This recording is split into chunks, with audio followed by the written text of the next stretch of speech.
Right. Students, we are going to start the online lesson series for grade 6 ICT. So this is chapter 1. First, I have to apologize from you all because so being so late. I had gone through some several instances that I cannot afford. So that's why I got bit late. So, however, here we are, right? We'll continue, and you will be having your term tests in next month. So, before that, I will be covering up all those lessons from first to fourth lesson. We have to complete up to the fourth lesson by the end of the second term, right? අපි ළමයි මේ 6 වසරේ ICT lessons වල පාඩම් 4ක් ඉවර කරලා තියෙන්න ඕනේ. 4 වෙනි පාඩම දක්වා තමයි question paper එක set කරලා තියෙන්නේ.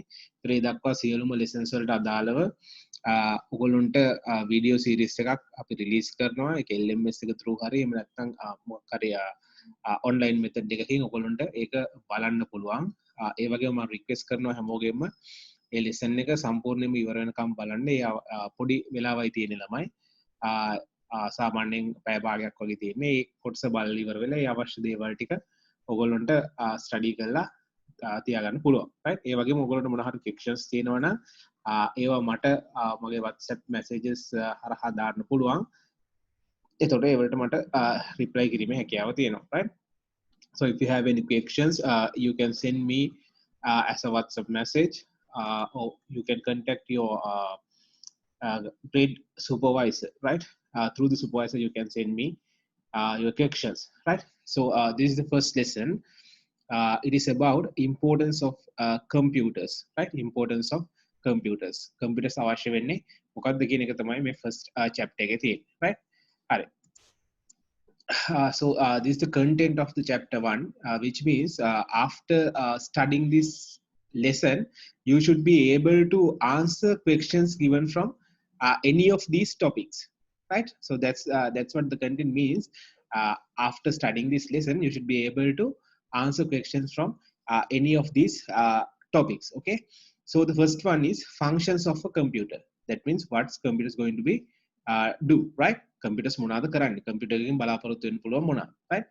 Then significant features of a computer, right? When compared with human, right? When compared with human, සාමාන්‍ය මිනිසුත් එක්ක consider කරලා බලපුවාම compare කරලා බලපුවාම computer සහ ඒ system වල තියෙන significant features, characteristics මොනවාද කියන එක, right? Devices with embedded computers. දැන් අපිට තියෙනවා ළමයි day to day life එකේදී හම් වෙන ගොඩක් devices. හැබැයි ඒවා normal computer එකක් වගේ නෙමෙයි. නමුත් computer එකකින් කරන්න පුළුවන් දේවල් ගොඩක් ඒ වලින් කරන්න පුළුවන්. පැහැදිලිද? ඒ කියන්නේ සාමාන්‍යයෙන් computer එකකින් වෙන දේවල්ම අපිට process කරගෙන කරන්න පුළුවන් devices වර්ග තියෙනවා. ඒත් අපි ඒවට කියනවා embedded computers කියලා. අතන ඒවට කියන්නේ embedded systems කියලා. මෙතනදී ඔයගොල්ලෝගේ textbook එකේ තිබ්බ embedded computers නිසා මම මේ විදිහට මේක දාලා තියෙනවා. right? Components of a computer. Which means computers are made of several components. We are going to study say all those components one by one, right? මෙතන computer එක හැදිලා තියෙන components ගොඩක් තියෙනවා. ඒක හැම component එකක්ම එකින් එක අපි විස්තර සහිතව study කරන්න අවශ්‍ය වෙනවා, right? Importance of software, right? After studying this first topic, you will be learn how a computer will work, right? So there is the importance of software. That means through the software we are going to give instructions to the computer in order to process data into information, right? අපි computer එකකට instruction set එකක් දෙන්න අවශ්‍ය නම් ඒකට අපි කියනවා software එකක් කියලා. ඒතකොට මේ software වල වැදගත්කම තමයි fifth lesson එකේදී අපිට discuss කරන්න තියෙන්නේ. Next one, actually the last one, application of computers in various sectors. That means in day-to-day life we'll come by several applications regarding ICT. So we are going to classify them according to their sectors, right? Like medical sector, agriculture, likewise. We are going to study what are the applications. And එක එක ක්ෂේත්‍රවල ICT apply වෙලා තියෙන ආකාරය තමයි අපිට අවසාන topic එකෙන් discuss කරන්න තියෙන්නේ, right?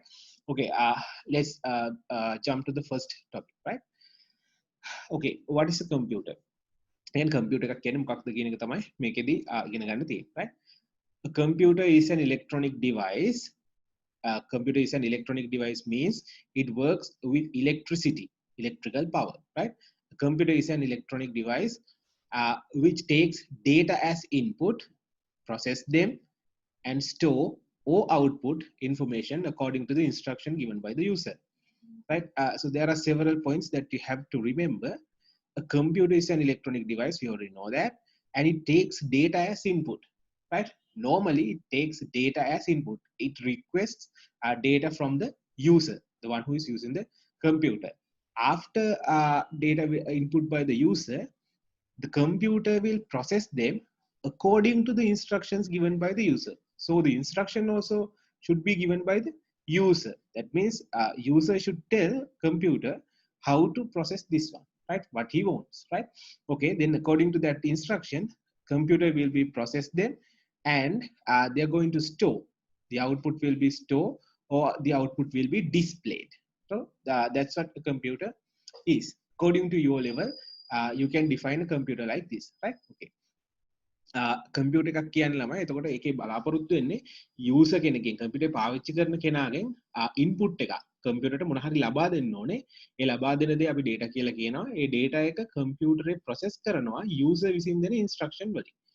user instructions දෙනවා commands විදියට හරි කොහොම හරි instructions දෙනවා. ඒ instruction වලට අනුව ඒවා process කරලා ඉවර වෙලා කැමති නම් ඒක store කරන්න පුළුවන්. කැමති නම් ඒක display කරලා පෙන්වන්න පුළුවන් user ට. right? එතකොට ඔය වැඩ ටික කරන data අපි කියනවා machine එකකට අපි කියනවා computer එකක් කියලා. ඒතර ඔයාගේ මට්ටමේදී computer එකක් ඒ විදිහට define කරන්න දැනගත්තාම ඇති. right?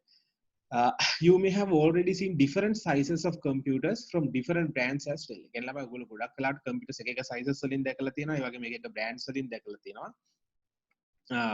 අපි ගත්තොත් desktop computers, laptop computers, notebooks, ඊට පස්සේ tablets, smart watches, right? ඒවා ගත්තාම ළමයි අර ලොකු computers වලින් ඉඳලා පොඩි එක දක්වා ඔයගොල්ලෝ ඕන තරම් දැකලා තියෙනවා. ඒ හැම එකක්ම ළමයි අපි computers විදිහට සලකනවා. පැහැදිලිද?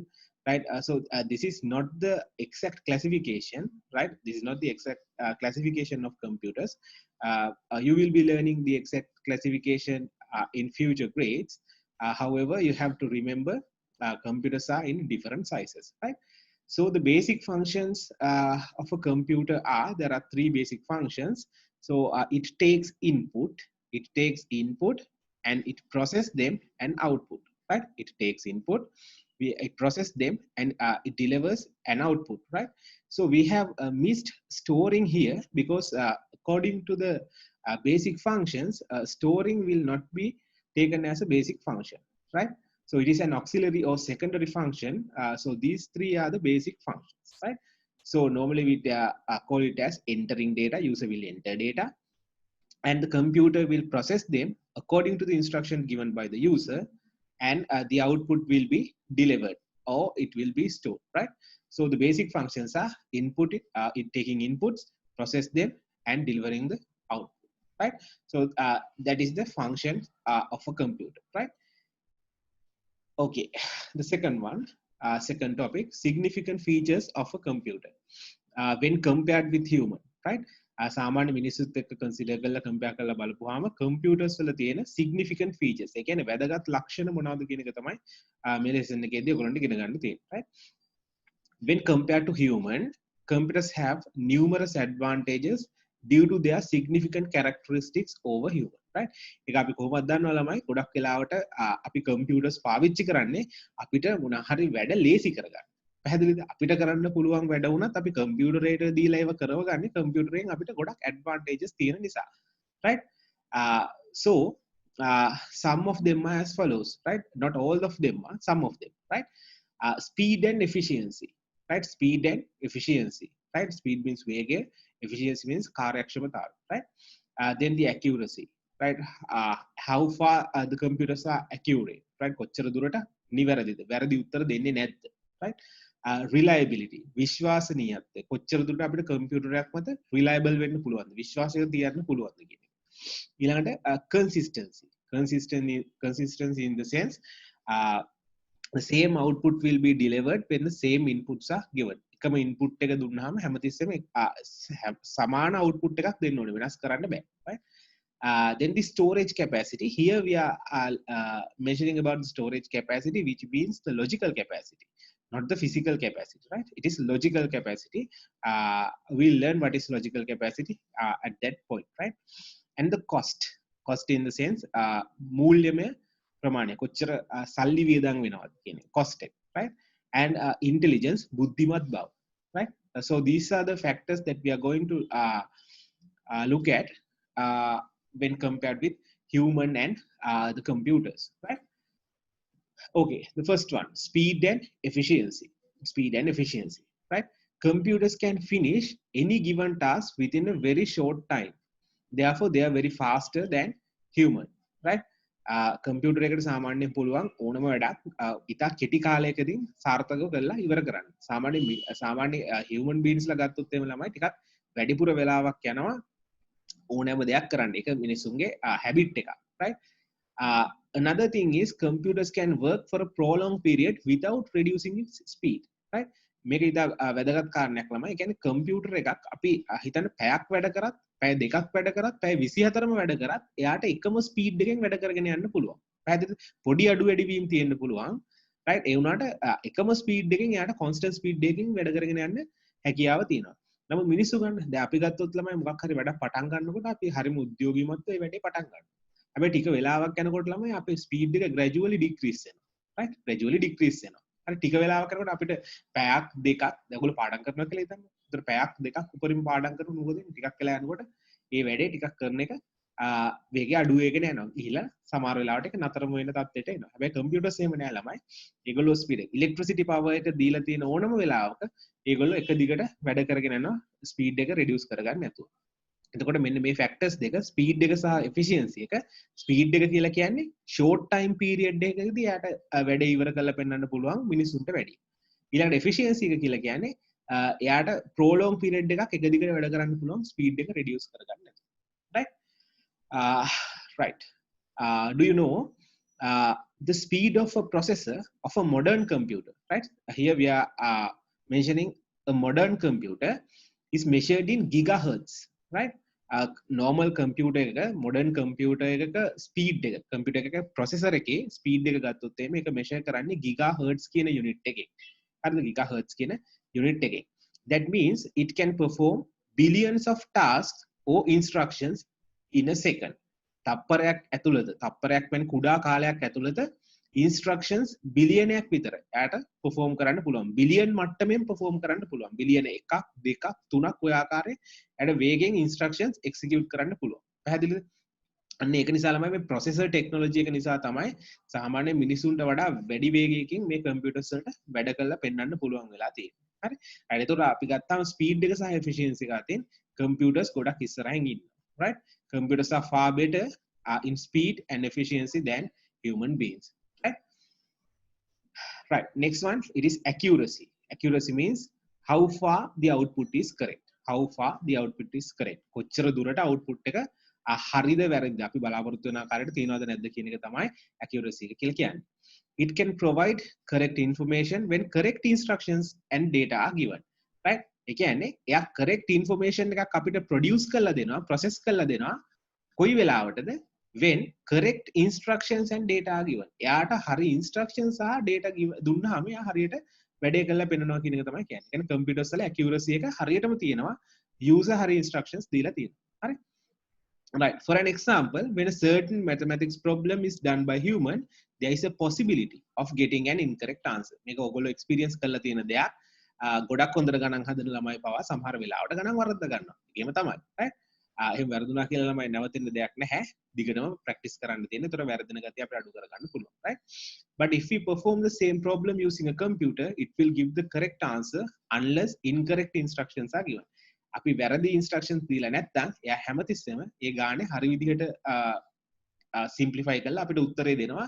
එක වතාවක් නෙමෙයි අපි 10 වතාවක් වුණත් instructions දීලා ඉවරලා උත්තරේ ගත්තොත් ඒක හරියටම එයා උත්තරේ දෙනවා. පැහැදිලිද? ඒ කියන්නේ වරද්දන්නේ නැහැ. අපි instruction වැරද්දුත් විතරයි එයා උත්තරේ වරද්දන්නේ. ඒ අරින්ද අපි හරි instructions දීලා තියෙනවා නම් කම්පියුටර් එකට කීප වාරයක් වුණත් එයා හරි උත්තරේ දෙනවා. මිනිස්සු වගේ නෙමෙයි වරද්දන්නේ නැහැ. ඒත් accuracy එක ගත්තාම සාමාන්‍යයෙන් කම්පියුටර් එකක accuracy එක වැඩි. So the accuracy of a computer is better than the accuracy of human beings, right? right. Third significant character, reliability. Reliability means විශ්වාසනීයත්වය. කොච්චර දුරට විශ්වාස කරන්න පුළුවන්ද කියන එක. You can rely on the process and the output. Computer එක හදලා තියෙන process එක සහ කම්පියුටර් එකෙන් දෙන output එක ඔයාට විශ්වාස කරන්න පුළුවන්. right? ඒ කියන්නේ ගොඩක් දුරට අපිට ඒක පිළිගන්න පුළුවන් කියන එක. right? Computers are loosely affected with external factors. Obtaining a certain output is more reliable in computers than human. සාමාන්‍ය මිනිස්සු ගත්තාම මිනිස්සු external factors වලින් ගොඩක් වෙලාවට affected. ඒ කියන්නේ බලපානවා. දැන් හිතන්නකෝ සමහර වෙලාවට මිනිස්සු tired. සමහර වෙලාවට මිනිස්සු sick වෙනවා. කියන්නේ ඒගොල්ලන්ට අසනීප තත්ත්ව වෙනවා. ඒතර එහෙම වුණාම ළමයි අපි කරන වැඩේ අපිට නිවැරදිව කරන්න බෑ. හැබැයි computers වලට එහෙම external factors වලින් effect වීමේ ගතිය අඩු නිසා computers වලට පුළුවන් හැමතිස්සෙම availability එක තියාගන්න. ඒ කියන්නේ computer එකක් හැමතිස්සෙම කැඩෙන්නේ නැතුව වැඩ කිරීමේ හැකියාව තියෙනවා. external factors වලින් ගොඩක් වෙලාවට effect වෙන්නේ නැති නිසා. ඒ වගේම එයාගෙන් output එකක් බලා ගන්න පුළුවන් අපිට අවශ්‍ය ඕනෑම වෙලාවකට. right?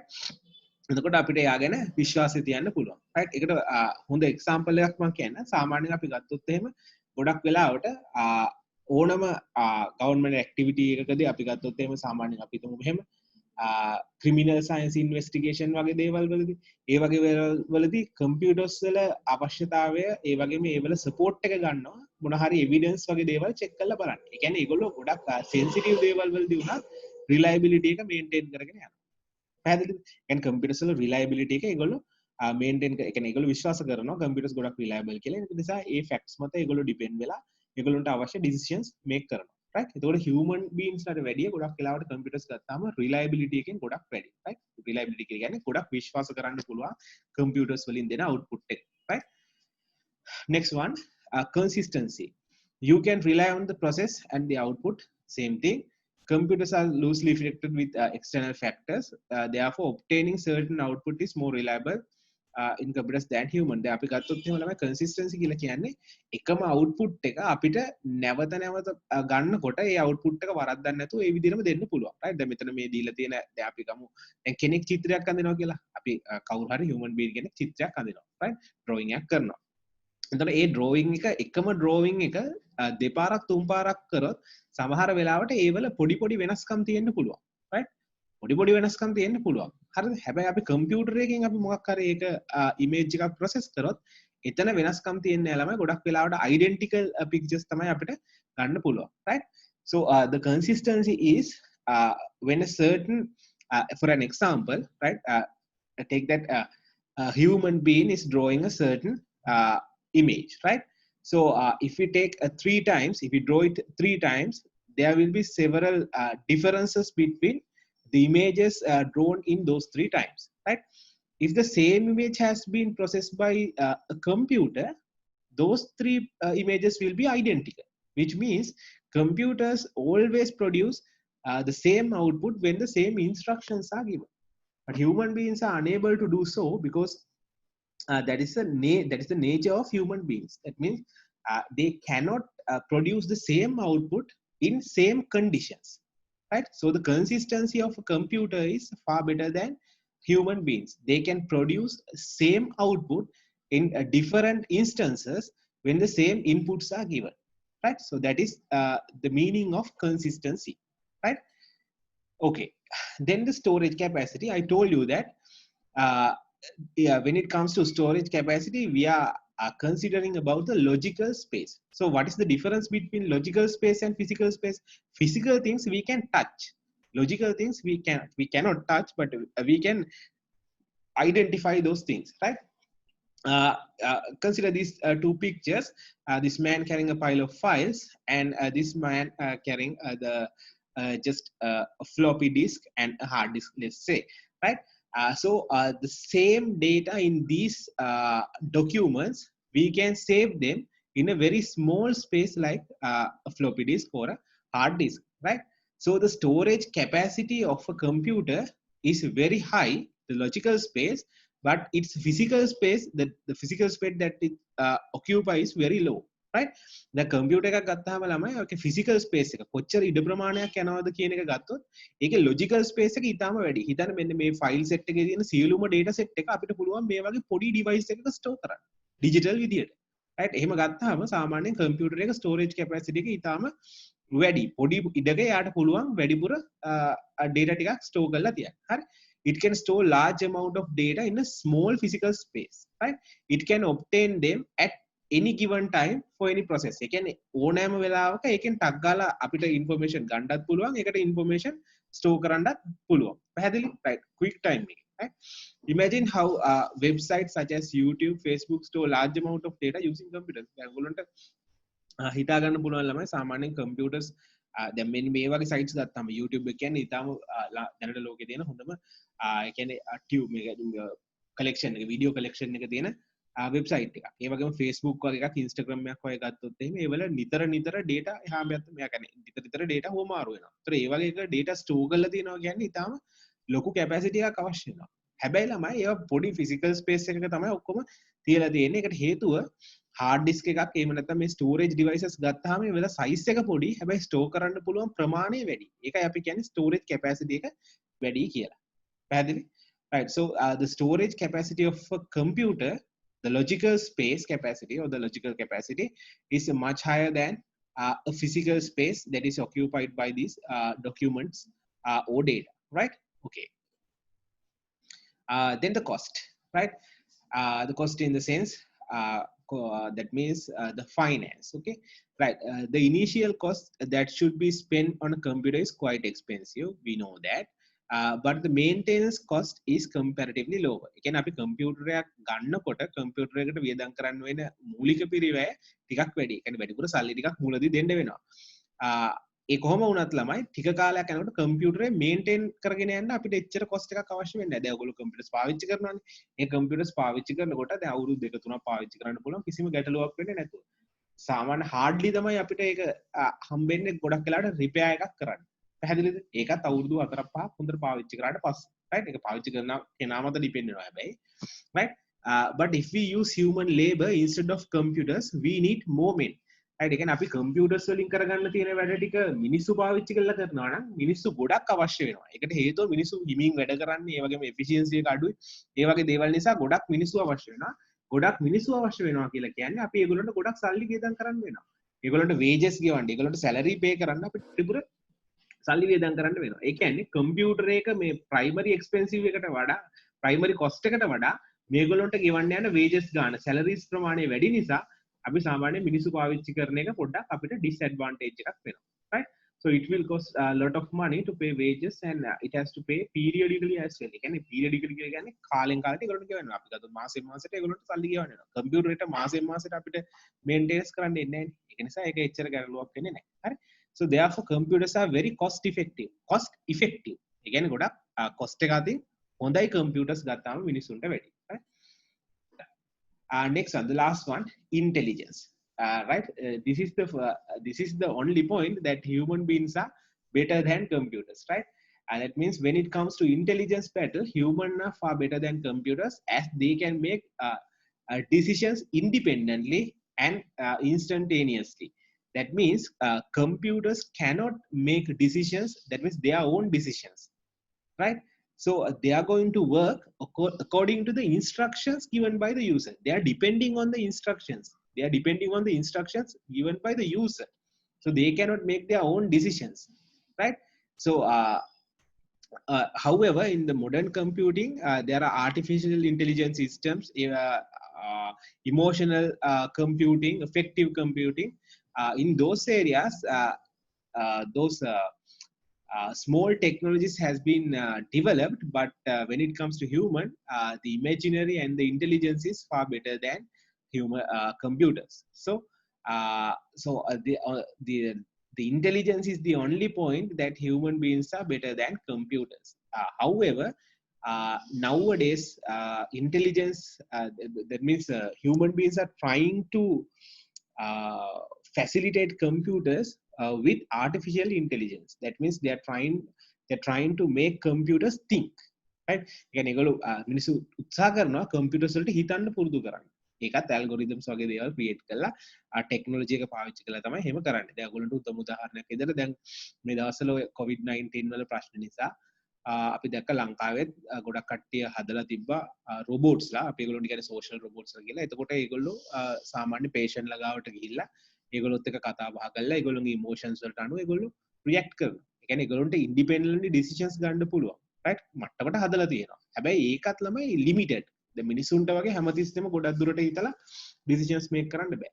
අන්න එතනදී තමයි පොඩ්ඩක් කම්පියුටර්ස් ඩ්‍රෝබැක් එකක් තියෙන්නේ. ඒ අරින්න අනිත් හැම කාරණයකදීම ස්පීඩ් එක, එෆිෂියන්සි එක, ඇකියුරසි එක, කොස්ට් එක, ඒ වගේම රිලයබිලිටි එක, ඒ සියලුම දේවල්දී කම්පියුටර් එකක් ගත්තාම මිනිස්සුන්ට වඩා ගොඩක් ඉස්සරහින් ඉන්නවා. හැබැයි ඉන්ටෙලිජන්ස් එකේදී විතරක් පොඩ්ඩක් ඩ්‍රෝබැක් එකක් තියෙනවා. හැබැයි ඔයගොල්ලෝ මතක තියාගන්න ඕනේ මොඩර්න් කම්පියුටර්ස් වල මිනිස්සු උත්සාහ කරනවා කම්පියුටර්ස් වලට මේවා ඇප්ලයි කරන්න.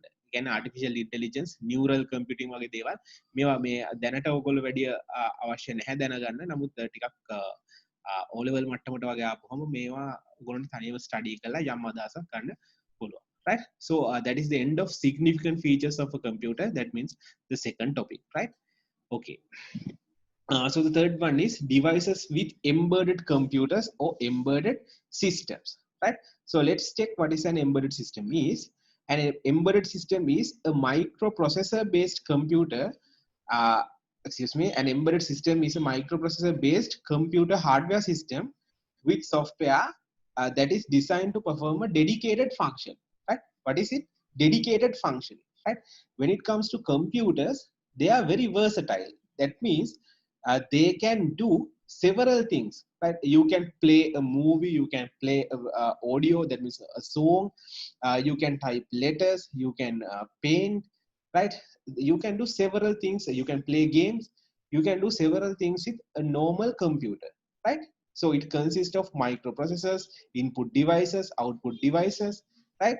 So an embedded system also consists of microprocessor based computer hardware system and software, but it can perform a dedicated function. That means they are designed to perform a specific function, not versatile functions, right? That means they have to do only one or very few things. Okay. embedded system එකක් කියලා කියන්නේ ළමයි computers වල වගේම මේ microprocessors ඒ වගේම hardware software හැම එකක්ම තියෙනවා. හැබැයි computer එකකින් වෙනස් වෙන්නේ ළමයි they are designed to perform a dedicated function. ඒගොල්ලෝම හදලා තියෙන්නේ වැඩ කීපයක් සඳහා පමණයි. අර computer එක වගේ වැඩ ගොඩක් ඒගොල්ලොන්ට කියලා කරගන්න බෑ. ඒගොල්ලොම හදලා තියෙන්නේ වැඩ කීපයක් කරන්න විතරයි. හැබැයි ඒගොල්ලොන්ගෙත් මේ microprocessor එක hardware වගේ දේවල් ඒගොල්ලොන්ගෙත් තියෙනවා. වෙනසක් නැහැ. right? Normal computers are designed to perform numerous amount of tasks that we have discussed. Right, yeah, give me a second.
uh, right.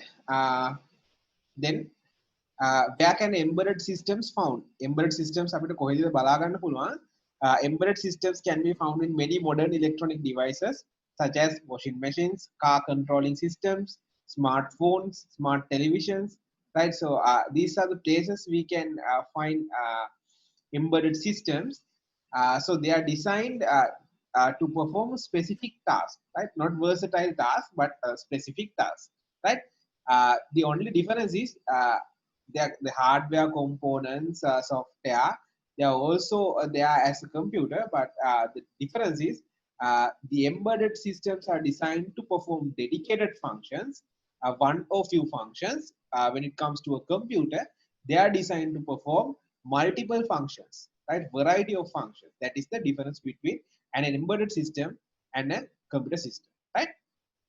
Okay. Next one, components of a computer, right? With what components a computer is made up of, right? A computer system is consist of four basic components: hardware, software, firmware, and liveware. So these are the four basic components that a computer system is made up of. Hardware in the sense all the physical or tangible parts related to a computer are called hardware devices. කියන්නේ hardware device එකක් කියලා කියන්නේ සාමාන්‍යයෙන් physical එහෙම නැත්නම් අපිට touch කරන්න පුළුවන් ස්පර්ශ කරන්න පුළුවන් ඕනෑම කොටසක් computer system එකට අපි කියනවා hardware device එකක් කියලා. පැහැදිලිද? right. එතකොට computer system එකක touch කරන්න පුළුවන් tangible දේවල් ඔක්කොම hardware devices වලට categorize කරන්න පුළුවන්. ඊළඟ component එක software. All the programs that are used to control the computer are called software. ඒ කියන්නේ computer එකේ activities control කරන්න මොන හරි output එකක් process කරන්න ඒ අවශ්‍ය වෙන programs අපි කියනවා software කියලා. මේවා ළමයි tangible නෑ. මේවා intangible. අල්ලන්න කරන්න බෑ. අපිට මේක බලන්න විතරයි පුළුවන්. පැහැදිලිද? මේ instructions හැම එකක්ම ළමයි computer programming language එකක් හරහා තමයි මේක write කරලා තියෙන්නේ. උදාහරණයක් විදිහට Java, Python ඒ වගේ language එකක් පාවිච්චි කරලා programmers ලා කියන කට්ටිය තමයි මේ දේවල් program කරලා තියෙන්නේ. එතකොට මේ instruction හැම එකක්ම computer එකට තේරුම් ගන්න පුළුවන් විදිහට binary level එකෙන් තමයි execute වෙන්නේ. සාමාන්‍ය මිනිස්සු මේ program එකක් ලියනකොට සාමාන්‍ය structured English වලින් ලියන්නේ ලියලා ඉවරලා language translate එකක් පාවිච්චි කරලා machine level එකට convert කරගන්නවා. ඊට පස්සේ තමයි මේ software එකෙන් වෙන දේ machine එක ලවා අපිට කරගන්න පුළුවන් වෙන්නේ. right?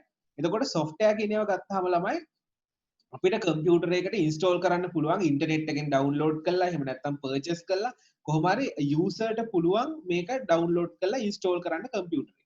පැහැදිලිද? right? එතකොට ඒව පාවිච්චි කරලා අපිට කැමති විදිහට software ඉන්ස්ටෝල් කරන්න පුළුවන්. අපි ගත්තොත් එහෙම දැන් අපිට ෆොටෝ එඩිට් කරන්න ඕනේ කියලා. ඒ වගේ එකට Photoshop වගේ දෙයක් පාවිච්චි කරන්න පුළුවන්. එහෙම නැත්නම් GIMP වගේ දෙයක් පාවිච්චි කරන්න පුළුවන්. අපිට මොන හරි ගේම් එකක් ප්ලේ කරන්න ඕන නම් ඒ අදාළ ගේම් එක අපිට ඉන්ස්ටෝල් කරන්න පුළුවන්. කියන්නේ අපිට යූසර්ට ඉන්ස්ටෝල් කරන්න පුළුවන් software කියන කොටස්. right? ඊළඟට ගත්තොත් firmware කියන එක අපි බලමු. firmware එකක් කියලා කියන්නේ the computer programs which are already installed on a computer by its manufacturer. right? ඒ කියන්නේ මේ firmware කියන්නේ software වර්ගයක්ම තමයි. හැබැයි ඒවා මේ සාමාන්‍ය normal application software වගේ user ට install කරන්න බෑ. right? So the users are not allowed to install firmware because they have been already installed on the computer by the manufacturer. Right? Let's say if a certain laptop or a computer is manufactured by ASUS, right? So they are the one who knows how the computer will start up and how the computer will work. So they will design their own software parts which are called as firmware, and they will be install them on a read-only memory. That means they can be only read. They cannot be altered. They cannot be changed, right, by the user. So with those software, the computer can be power up, and they will be maintaining running condition with those firmware parts, right? මේ කියන්නේ ළමයි මේ computers වල මේ කලින් software වගේ මේ firmware කියන ඒවා user install කරන්න බෑ. ඒක computer එක manufacture කරන කෙනා එහෙම නැත්නම් නිෂ්පාදනය කරන කෙනාම ඒ company එක විසින්ම install කරලා එවන්න අවශ්‍ය જાතියක්. පැහැදිලිද? ඒතර ඒවා ROM කියන storage device එකේ තමයි install කරන්නේ. read only memory එකක් ROM එකක්. ඒ ROM එකේ තියෙන එකක් read කරන්න විතරයි පුළුවන්. user ට change කරන්නවත් ඒ මුකුත් කරන්න බෑ. පැහැදිලිද? Right. The last one is liveware. That means anyone who operates the computer is called a liveware. computer එක operate කරන ඕනම කෙනෙක් liveware එකක් විදිහට අපි consider කරනවා, right? So the components of a computer, that's the topic. There are four components: hardware, software, firmware, and liveware, and you have the description here. So you have to remember these descriptions in order to answer MCQ type questions. Okay, right. Uh, so when it comes to hardware, so the first one is hardware. So we are going to take a look at about hardware. Computer hardware can be classified according to the following categories. Hardware කියනවා මෙන්න මේ වගේ categories වලට අපිට වෙන් කරන්න පුළුවන් according to their usage, right? So what are those things? Input devices, output devices, central processing unit, we call it as CPU, first three letters CPU, and main memory, storage devices, networking and communication devices, right? So depending on the usage, the devices which are used to input things to the computer, we call it as input devices. And the output devices means the devices which will be used to display or output the processed information are called output devices. So central processing unit in the sense, the hardware part which process input into data are called central processing unit, right? Main memory is the storage device, the memory device which is used to store data when the computer is on, right? That means computer is on, the main memory will be switch, that means the main memory will be work when the computer is on, right? So the storage device means it is a permanent storage device. This is a temporary storage device. Storage device means those devices are going to store the processed output of the computer for future usages, right? So a hard disk or let's say CD, DVD, those are storage devices, right? So networking and communication devices are used to transmit processed information from one place to another place. Let's say routers, modems, likewise. So they are the networking or the communication devices. All those devices are tangible, which means hardware devices. So we are going to take a look at about each and every devices mentioned here, right? Okay, let's go to input devices. So input devices are the that means input devices are used to input data into a computer. So these are the basic that means popular input devices. Keyboard, which is used to input characters. කියන්නේ අංක සහ අකුරු කියන දේවල් input කරන්න පාවිච්චි කරනවා keyboard එක. Then the mouse, there are two types of mouse, optical mouse and the mechanical mouse. Mechanical mouse are not used nowadays. Mouse is used as a pointing device. That means now you can see that there is a red illumination point. So that is the mouse point. So it can be considered as a pointing device. You can point it to anywhere on the screen. So pointing device, the basic pointing device is mouse, right? Then the scanner, this is called a flatbed scanner. Flatbed scanners are used to input an image of a hard copy in the sense a paper or a book, right? So we are going to insert a paper based image or whatever it is into a computer. So scanners are used for that, right? And the audio input device is microphone. Audio in the sense sound, right? We are going to input sound through this microphone to the computer. And webcam, webcam takes images which is that means ambient to that camera, and we can input that to a computer, right? So this is an image input device. This is an image input device, or else it can be used to input videos as well, right? Videos as well. So joystick in the sense all gamers are that means this is a very popular device among gamers. That means the one who plays games. Joystick also a pointing device such as mouse, but it is very versatile. That means it looks like a lever, right?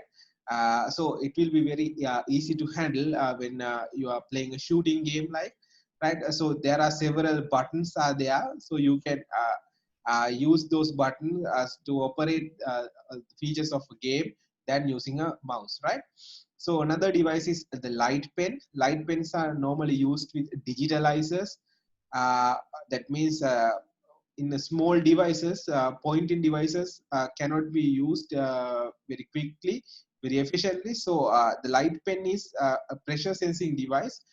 So you can use it to make sharp adjustments on the screen. So it's called the light pen. And another scanner is QR code reader or a barcode reader. This is not a barcode, this is exactly QR code. So they can be used to input QR codes into a computer, right? So these are some popular input devices which take different types of data into the computer.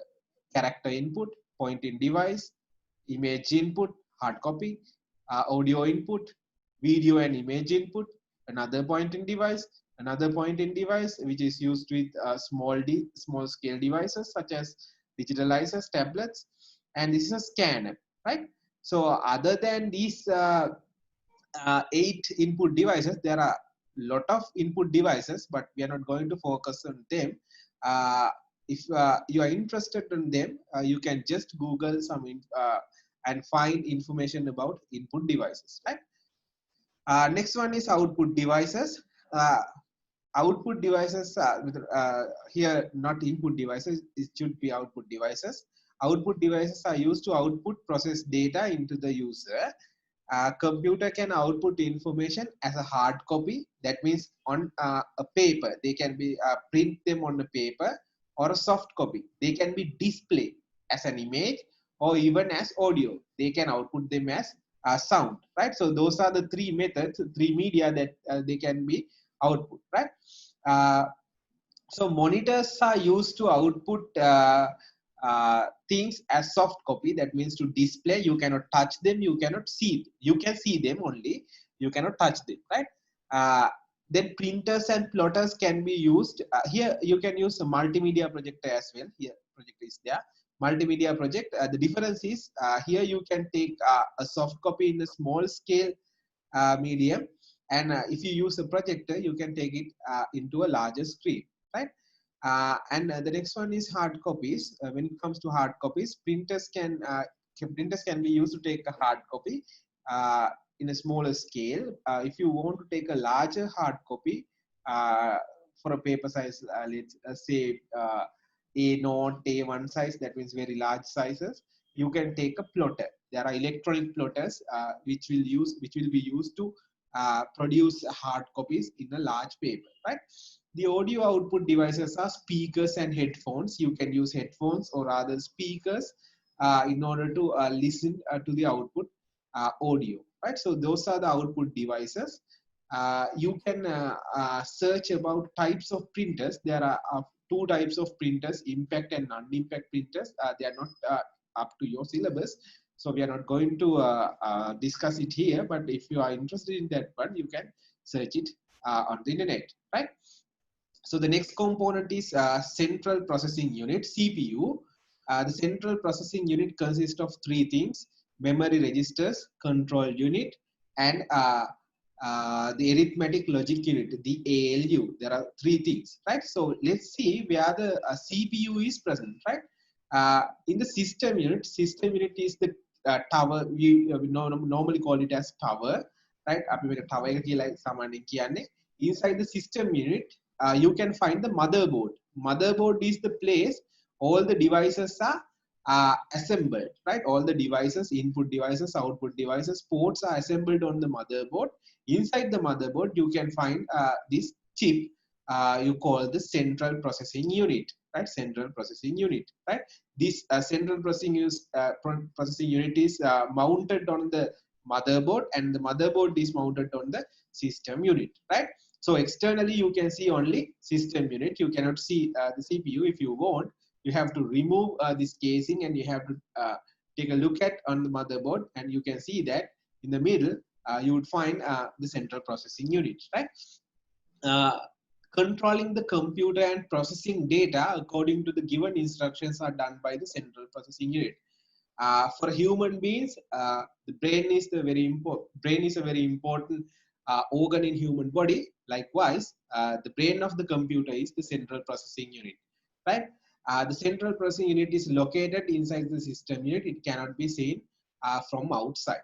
Okay, right? For the moment, you have to remember that it is inside the casing and it is inside the motherboard, on the motherboard, right? Rather, and it is the brain of the computer. It processes data and instructions according to the given instructions by the user, right?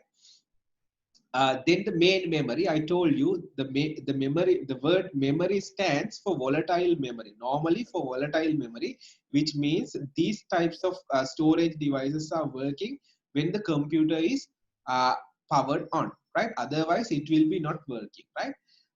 The devices which is used to store data, information and instruction temporary. That means is defined as the main memory or the primary memory, right? It is also called random access memory. In our computer, there are 4 types of primary memory called random access memory, cache memory, registers, and ROM. All those 4, we are going to take the main memory as random access memory. Only RAM will be taken as the main memory. Others are also types of others are also types of primary memory. But we are not taking them as, we are not mentioning them as main memory, because they are not being used as RAM as well, right? Okay, so the RAM is also on the motherboard, on the RAM slot. We are going to fix this RAM on the RAM slot. There are several RAM slots in a certain motherboard. So you can fix one random access memory on one slot. So RAMs are on the motherboard, and as we have discussed, motherboard is there inside the system unit. So exactly, you cannot see the random access memory RAM as well as the processor. So if you want, you have to open the casing and you have to take a look at on the motherboard, right? Okay. Then the next one is storage devices. So unlike the memory devices, storage devices are permanent. That means even though we have switched off the computer, they have to store the things inside them, right? When it comes to the memory devices, once the system is switched off, they will be release their memory. They're not going to store their memory because the computer is not still working, right? The devices which are used to store data, information, and instructions are called storage devices. They can be categorized in 2 groups: storage devices, internal storage, external storage.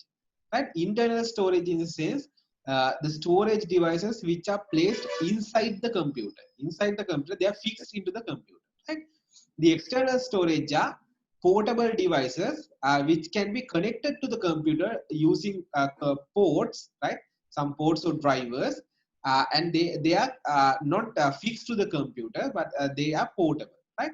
So the external storage devices and internal storage devices are the 2 storage devices types, right? Okay. Then the last one, communication and networking devices. Communication and networking devices are network interface card. It provides an RJ45 port. Through this port, you can connect to a local router, a LAN, and you can get a cable connection here, right? There is another one called modem. You will be learning the function of these things in grade 10.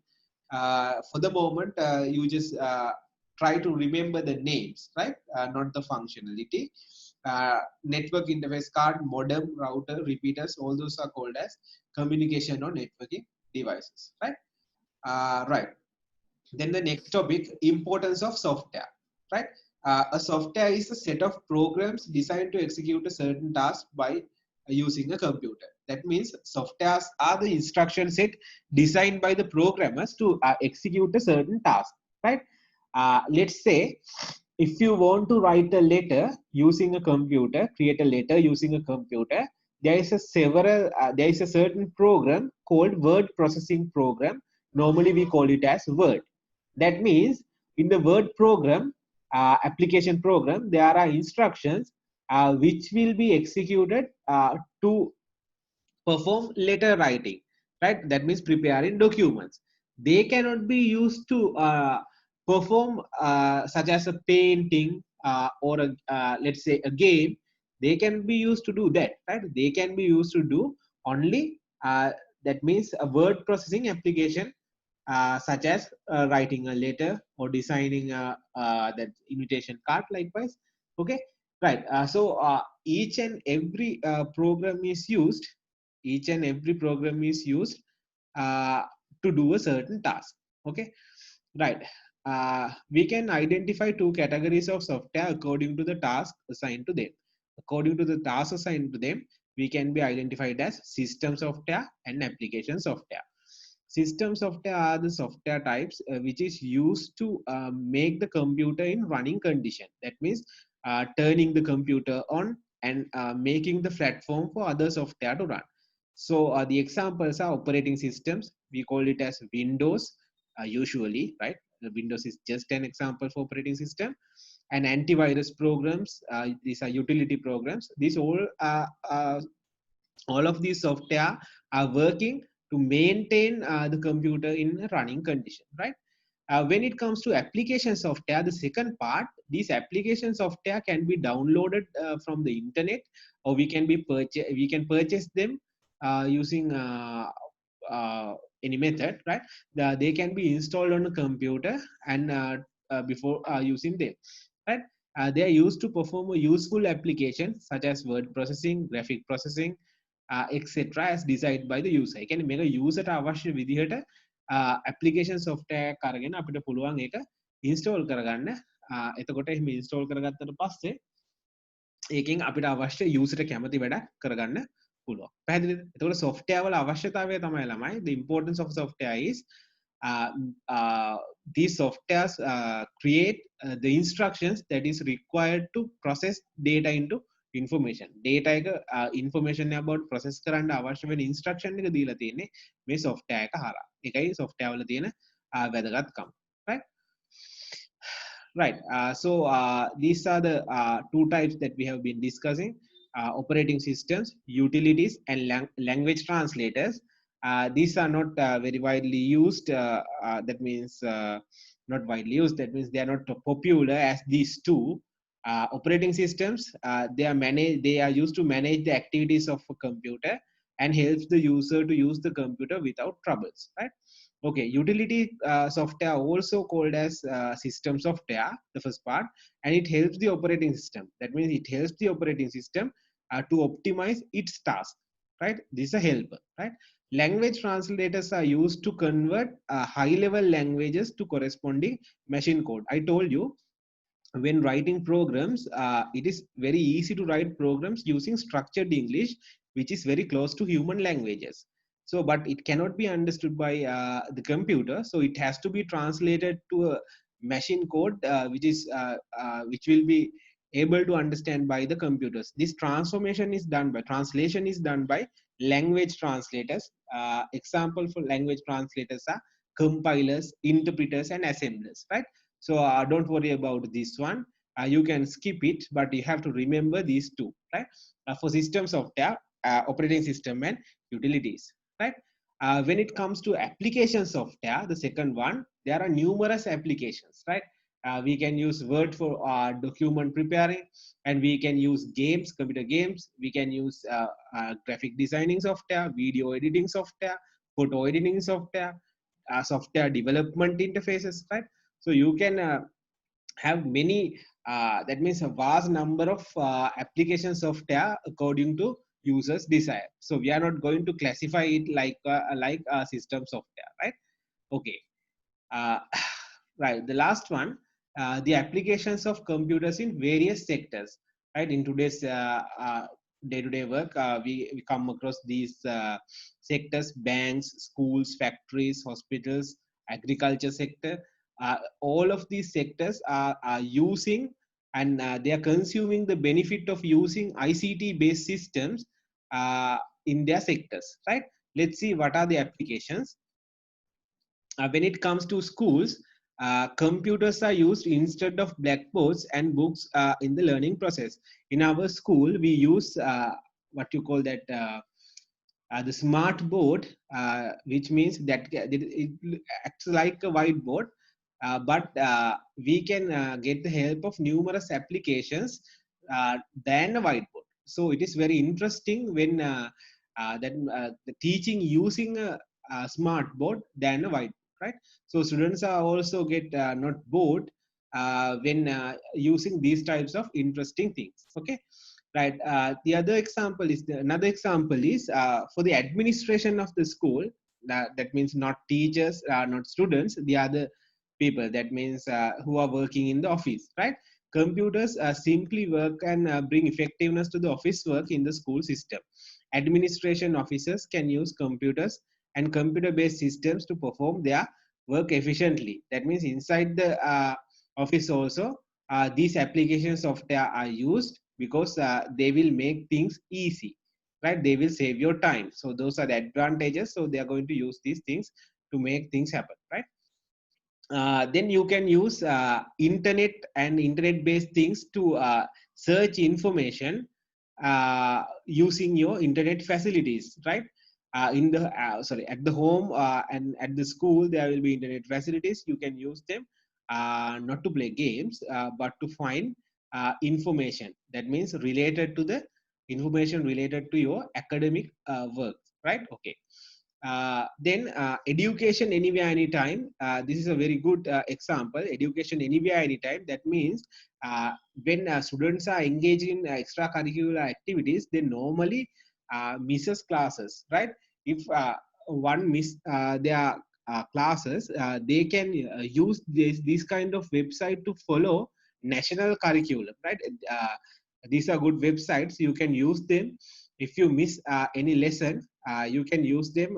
There are several learning materials, you can download them and you can study them if you have missed anything in the classroom due to extracurricular activities. By establishing this kind of technologies, it allows students to follow national curriculum at anywhere, anytime. Anywhere, anytime in the sense you can access it at home, at anywhere, right? And anytime in 24 hours time, you can access. There is no restriction, and making more opportunities for extracurricular activities, right? Extracurricular activities වලට ගොඩක් opportunities දෙන ගම එතකොට යා අපිට මේ education anywhere anytime කියන concept එකෙන් අපිට benefits ගන්න පුළුවන්, right? Uh, Another application is ICT in banks, right? You can see automatic teller machines, normally called as ATM machines, to deposit and withdraw money. So these ATM machines are located in different locations covering entire island or even globally, right? සමහර බැංකු තියෙනවා ළමයි globally spread වෙලා තියෙනවා ලෝකයේ අනිත් රටවල් වල වගේම ලංකාවේ වගේම අනිත් රටවල් වල. ඒතර ඔයාට ඔයාගේ account එකේ තියෙන සල්ලි ඕන තැනකින් ගන්න පුළුවන්, ඕන තැනකට ඩිපොසිට් කරන්න පුළුවන්. පැහැදිලි? ඒතර මේ බැංක් හැම එකක්ම network වෙලා තියෙන්නේ. communication devices සරහා network වෙලා තියෙන්නේ. එතකොට මේ හැම දෙයක්ම පහසු වෙලා තියෙනවා මිනිස්සුන්ට, right? Another thing is using electronic cards to settle bills when purchasing goods. Right? This makes customers very comfortable because they do not need to carry bulky wallets when shopping. කියන්නේ සල්ලි දාගෙන යන්න අවශ්‍ය නැහැ ළමයි, මේ කාඩ් එක විතරයි අරන් යන්න ඕනේ, අපිට කාඩ් එකෙන් payments කරන්න පුළුවන් ඕනම තැනකින්. දැන් ගොඩක් තැන්වල ළමයි මේ electronic payment methods accept කරනවා. ඒ වගේම ඔයගොල්ලන්ට මතකයි අපේ දැන් මේ COVID-19 situation එකේදී ගොඩක් වෙලාවට කිව්වා payments කරනකොට සාමාන්‍යයෙන් නෝට්ටු වගේ දේවල් ටච් කරන්න යන්න එපා, මොකද ඒක එක මාධ්‍යයක් වෙනවා වෛරස් එක පැතිරෙන්න. හැම වෙලාවෙම වගේ මේ ඉලෙක්ට්‍රොනික payments වලට හුරු වෙන්න කියලා. ඉතින් මේ ඉලෙක්ට්‍රොනික payments වගේ දේවල් තියෙන නිසා ගොඩක් පහසු වෙනවා වැඩ කටයුතු කරගෙන යන්න. පැහැදිලි?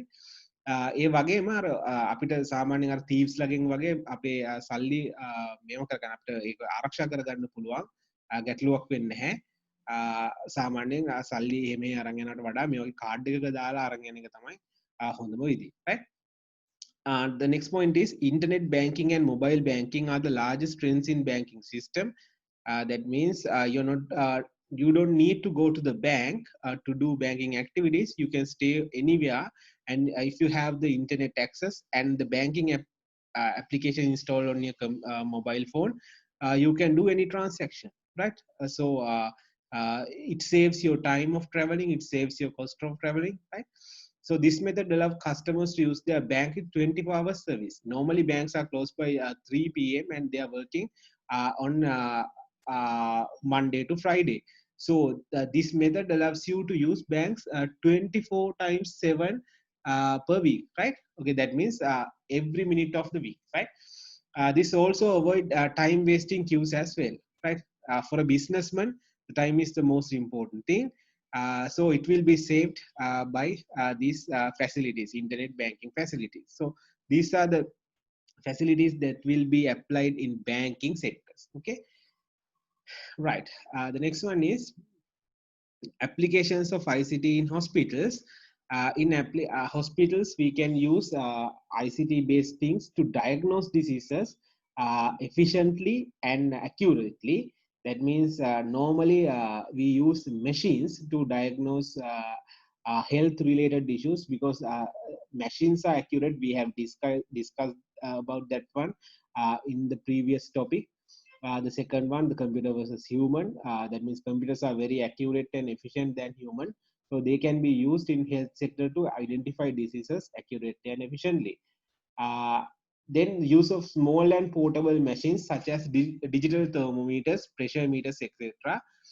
So they are very portable. That means you can carry them wherever you go. So you can use them whenever you want, right? It is hassle-free things. So that is the development of the technology makes things easier, right? And emergency telemedicine such as Suasariya. You know that in Sri Lanka we are using a Suasariya service. That's a good service. Normally that has been introduced in past few years. You have the Suasari app. If you have the Suasari app, you can look, you can enter your location and everything. All the things will be networked, and you can use the application very efficiently, right? So it is an emergency telemedicine service recently started in Sri Lanka, and remote consultations through a computer network. These are also nowadays they are applied in certain hospitals. They are trying to apply them for future usage, right? Telesurgeries in the sense if the doctor responsible for that particular surgery is not available, it can be taken place even the doctor is not there, but you can contact the doctor through a network like video conferencing, and the other doctors can make the things happen. That means the operation ongoing with the help of the network, and the instruction will be given through the network, right? So that's called a telesurgery, right? You will be learning these things broadly in grade 10, right? Then the use of robotics inside hospitals, which prevents medical staff being exposed to dangerous viruses. Right? This has been recently used in Sri Lanka in Homagam Hospital, and use of highly improved technologies in ICU, operation theaters, etc. Right? So these are the applications of ICT in hospitals. Okay. Right. When it comes to the applications in factories, right, most of the factories are now has been taken undertaken to automation. That means people will be replaced by computers. As a result, production can be increased because human labor is not as efficient as computers do, right? So therefore, we can introduce automation to increase the efficiency. Right, the usage of robotics technology is a latest improvement in the industrial work. Activities in industrial sectors have become easy by that. Right, following are some advantages of robots over human. Uh, this is not 4 hour service, 24 hours service. We can obtain 24 hours service using robotics. That means we can use we can operate our factories 24 times 7. That means all every minute of the week, right? High efficiency and accuracy. Robots doesn't make mistakes as human beings do. They are very accurate. If they are programmed very efficiently, they will be very versatile as well, and their speed, more speed than human beings, and they are good. They have a good hygiene factor. That means when human beings are working, they normally get sweated, right? That means due to temperature and tiredness, we get sweat, right? But robots, they don't get sweating like that. That means they are very hygiene, so they can be used in applications such as making medical tablets as well. The purity is very high, right? Uh, and they are versatile as well. So they are the advantages of robotics. So due to these advantages, they can be used. In different factors, industries. Okay, right. And the last one is agriculture. Uh, Applications in agriculture, there are several applications. You can use embedded devices. We have discussed about embedded computers, which are designed to perform few tasks. So they can be used for planting and weed removing. This robot is removing weeds. That means unnecessary plants in the field. They are detecting them and they are plugging them off, right? And here you can use drones to what you call to distribute water and hydron systems, and you can use drip irrigation systems, right? There are several applications in agriculture. You can categorize them as like this. For direct farming activities you can use, and for farm management, as well as you can use them in fishing industry as well, right? So those are the activities of ICT applied in agriculture, right? Remember a few examples, right? Like weed removers, drip irrigation systems, or robotics used in harvesting. So those are the applications. They have mentioned it here. So you have to remember them when answering questions. Okay, so that's the end of the first lesson. And try to you can watch this video again and again until you understand everything, right? So this will be in the question paper, and we have 3 lessons that has to be covered by this week and the next week, right? These things will be uploaded to the YouTube, and the link will be shared with the WhatsApp group, so you can follow the link and watch the video again and again. So right. Thank you for listening, and we will be continue doing these sessions with the next chapter. Okay, right. See you then on next chapter.